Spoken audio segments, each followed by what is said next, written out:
জুবিনৰ নকল অনুৰাগী বহুত ওলাইছে,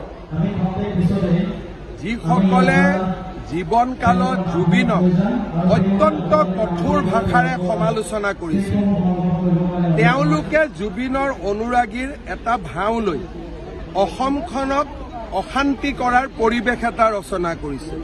সেইকাৰণে বিজেপিয়ে জুবিনৰ গান ভাল পোৱা, জুবিনক ভাল পোৱা অনুৰাগীসকলক লৈ যে যিকোনো মূল্যৰ বিনিময়ত আমি অসমখনক অশান্ত কৰিব নিদিওঁ। এইখন বিষ্ণু ৰাভাৰ অসম, জ্যোতিপ্ৰসাদৰ অসম, ভূপেন হাজৰিকাৰ অসম, জুবিন গাৰ্গৰ অসম। ইয়াক আমি কেতিয়াও অশান্ত কৰিব নিদিওঁ। এই শ্লোগানেৰে আজিৰ পৰা ৰাজপথত নামিছে।